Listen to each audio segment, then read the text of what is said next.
interrupt your regularly scheduled program to bring you this special news update. An unexpected twist in the ongoing war on terrorism. A werewolf, or some person impersonating a werewolf, has taken hostage an audience of opera-going seniors at Veterans Memorial Auditorium. We take you now to our own VMA correspondent, Eunice Bell, live at the scene. Thanks, Janice. Well, I don't really know quite how to describe what's going on here. We were just returning from intermission when a masked or perhaps furry man took the stage. I've been hiding behind a row of chairs here, so I don't really know what's going on, but I'm guessing it's some type of terrorist attack. As you can hear, the crowd is quite agitated. I'm going to hold my mic up right now,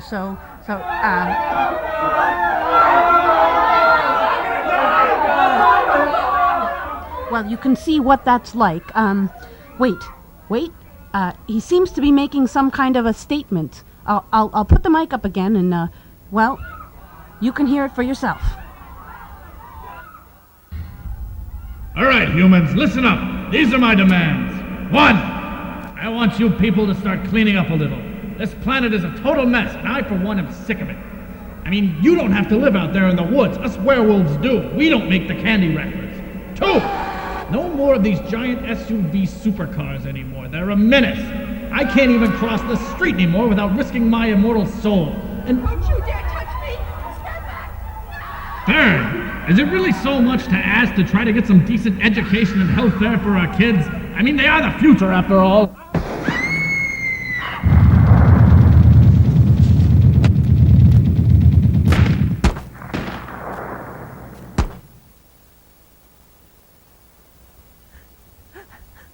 They've shot him! They've shot him! They've shot him! Eunice Bell, live from Veterans Memorial Auditorium. We'll be catching up with her later. And now, for some news from the world of sport.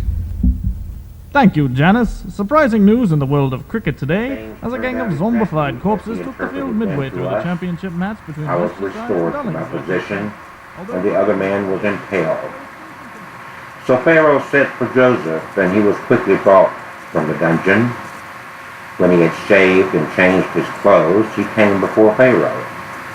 Pharaoh said to Joseph, I had a dream, and no one can interpret it. But I have heard it said that when you hear a dream, you can interpret it. I cannot do it, Joseph replied to Pharaoh, but God will give Pharaoh the answer he desires.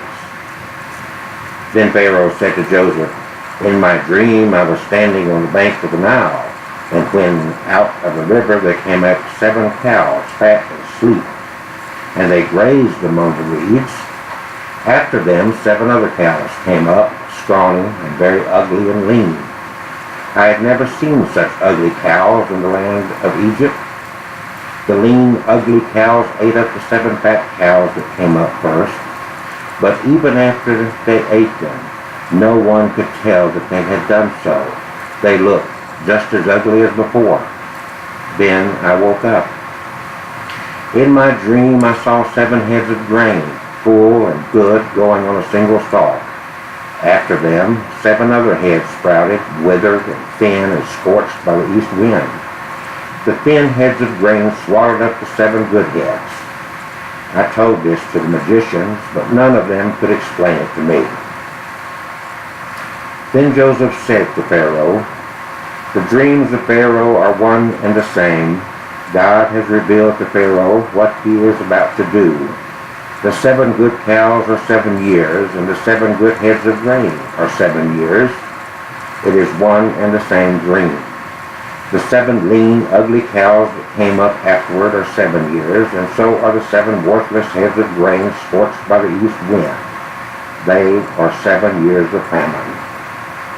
It is just as I said to Pharaoh. God has shown Pharaoh what he is about to do. 7 years of great abundance are coming throughout the land of Egypt, but 7 years of famine will follow them. Then all the abundance in Egypt will be forgotten, and the famine will ravage the land.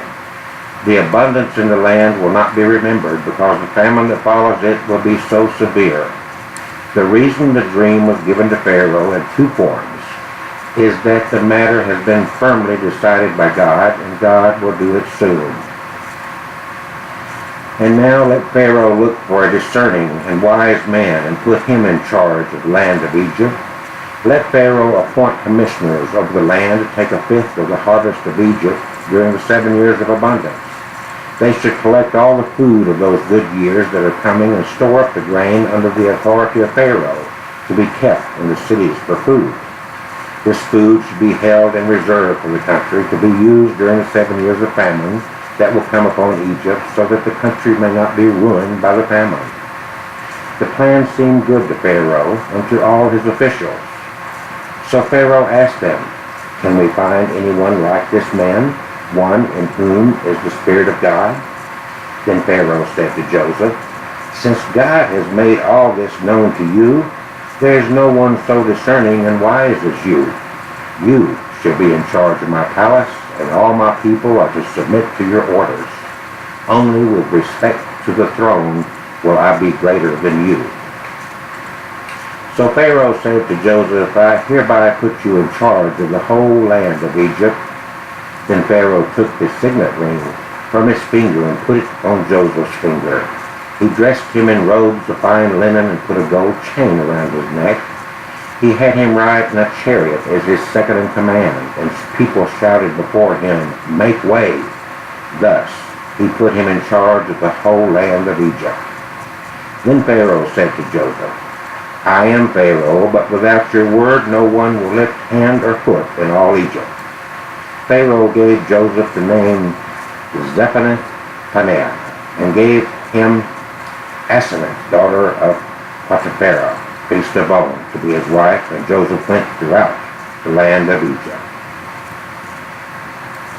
The 7 years of abundance in Egypt came to an end, and the 7 years of famine began just as Joseph had said. There was famine in all the other lands, but in the whole land of Egypt there was food. When all Egypt began to feel the famine, the people cried to Pharaoh for food. Then Pharaoh told all the Egyptians, "Go to Joseph and do what he tells you." When the famine had spread over the whole country, Joseph opened the storehouses and sold grain to the Egyptians, for the famine was severe throughout Egypt. And all the world came to Egypt to buy grain from Joseph, because the famine was severe everywhere. There was no food.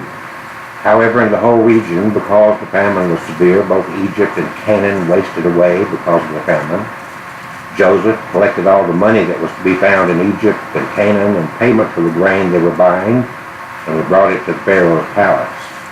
When the money of the people of Egypt and Canaan was gone, all Egypt came to Joseph and said, "Give us food. Why should we die before your eyes? Our money is all gone." "Then bring your livestock," said Joseph. "I will sell you food in exchange for your livestock, since your money is gone."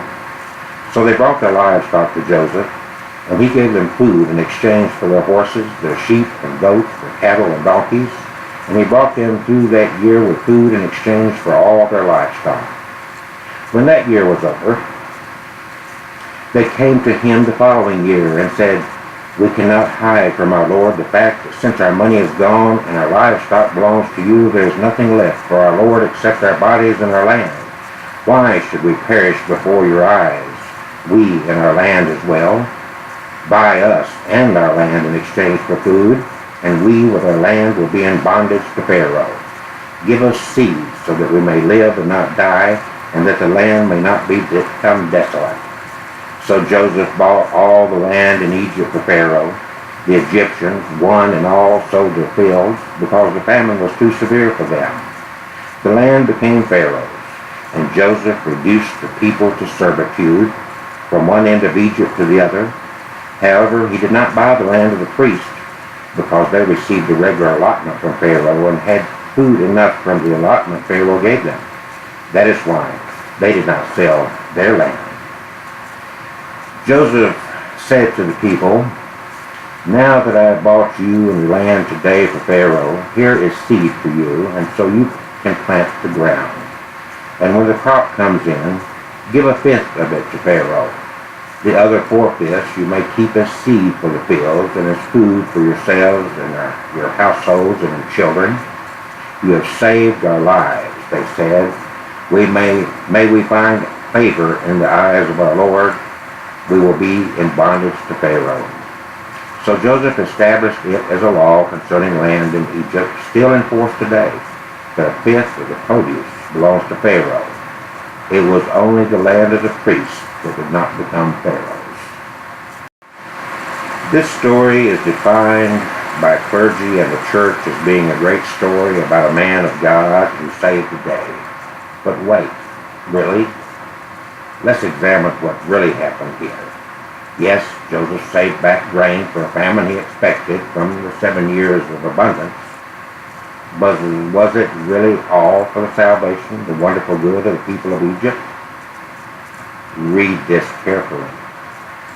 First, he took all their money, then their livestock, then their land, and finally their freedom itself. The citizens of Egypt effectively sold themselves into lifelong slavery to the Pharaoh just so they could eat. But wait, that isn't all. There's more to the story. They have to give a fifth of it all back to Pharaoh. And one more thing, except for the clergy. Yes, just like today, the tax-free